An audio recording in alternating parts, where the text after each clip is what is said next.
Marquinhos va prolonger son aventure avec le Paris Saint-Germain, même si le capitaine parisien n'est pas dans la meilleure forme de sa carrière cette saison, il reste un élément important du club de la capitale, et malgré les nombreuses critiques qui s'abattent sur lui ces dernières semaines en raison de ses prestations décevantes, le Brésilien a décidé de prolonger son contrat avec les Rouges et Bleus, alors que Marquinhos fêtera tout prochainement son anniversaire, le défenseur central devrait également fêter sa prolongation dans les prochains jours. Le Brésilien a été aperçu cette semaine avec un maillot floqué 2027 dans les mains, en sortant furtivement d'une pièce du camp des loges, le camp de base des Parisiens comme le révèle RMC Sport.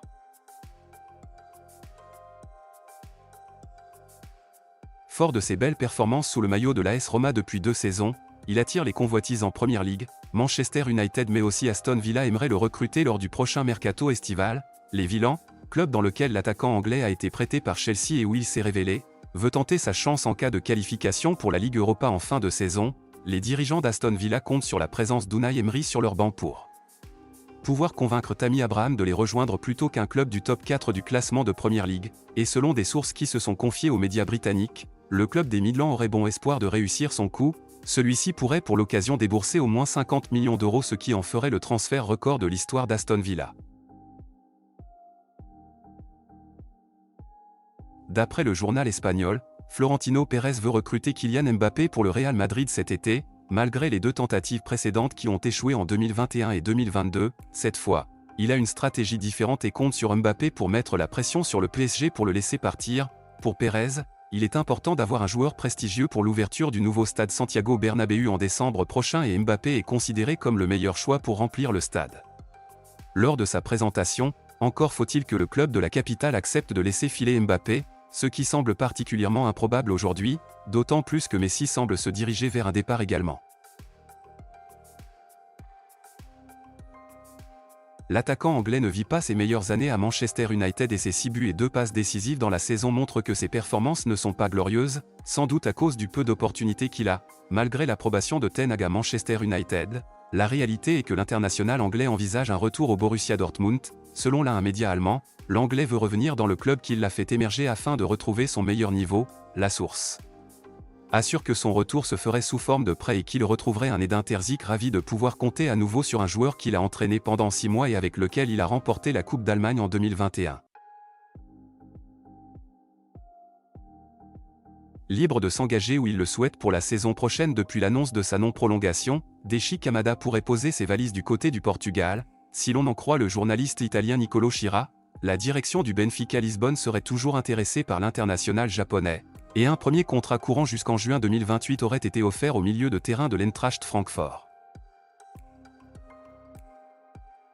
Cristiano Ronaldo ne devrait visiblement pas s'éterniser en Arabie Saoudite, du moins à en croire les informations d'El Nacional, qui évoquent un mal-être profond pour le quintuple Ballon d'Or chez l'actuel 2e de la Saudi Pro League. Peut-être que l'élimination en demi-finale de la Coupe d'Arabie Saoudite lors de laquelle il a rapidement perdu ses nerfs a été la goutte d'eau qui a fait déborder le vase. Toujours est-il que l'attaquant âgé de 38 ans souhaiterait prendre une nouvelle direction, 4 mois après sa signature en faveur d'Al Nassr alors qu'il a déjà vu Rudy Garcia être licencié. Le 13 avril dernier, il avait d'ailleurs remercié le technicien français de leur très courte collaboration via un message sur Instagram. Mais depuis, Ronaldo aurait donc pour désir principal de retourner au Real Madrid, club dans lequel il a évolué entre 2009 et 2018, s'il a tenté une première fois de revenir lorsqu'il se trouvait en disgrâce à Manchester United durant le Mondial 2022, mais avait été recalé par Florentino Pérez et Carlo Ancelotti, et un éventuel retour du côté du Santiago Bernabéu pourrait éventuellement se faire mais pas en tant que joueur pour Ronaldo.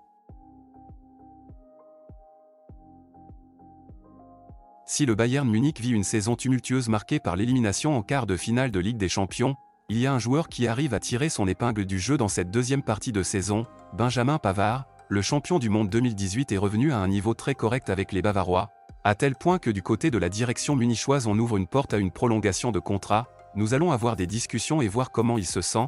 Je n'ai absolument rien contre, je suis heureux qu'il soit avec nous, a confié le directeur sportif du Bayern, Hassan Salihamidy, à un média allemand. Arrivé au Paris Saint-Germain sur demande de Luis Campos, l'ancien Lillois Renato Sanchez pourrait rapidement quitter la capitale. Apprécié du public du Parc des Princes malgré ses blessures récurrentes, le Portugais pourrait faire les frais de la politique de dégraissement du PSG, selon les informations de Team Talk. Le milieu de terrain serait notamment sur les tablettes de l'AC Milan, de Liverpool et de Leicester. reste à savoir quel serait le montant de l'opération au mercato estival. Sachant que Renato Sanchez est arrivé à Paris contre environ 15 millions d'euros. Selon les informations venues de l'autre côté des Alpes, le joueur et le club ont fini par se mettre d'accord. Après de longs mois de négociations, Leao prolongera. À ce jour, la situation n'a pas été officialisée par l'une ou l'autre des parties, mais on en prend le chemin, aux grandes dames des cadors européens, comme Chelsea et Manchester United notamment, qui sont prêts à foncer sur le joueur. En plus du règlement de sa dette, le Milan AC offre un salaire de 5 millions d'euros annuels à son buteur, mais certains suiveurs du foot italien expliquent toutefois que l'accord pourrait ne pas aboutir si le Milan AC ne se qualifiait pas pour la Ligue des Champions, et dans ce cas-là, les cadors de Première Ligue pourraient rapidement passer à l'action.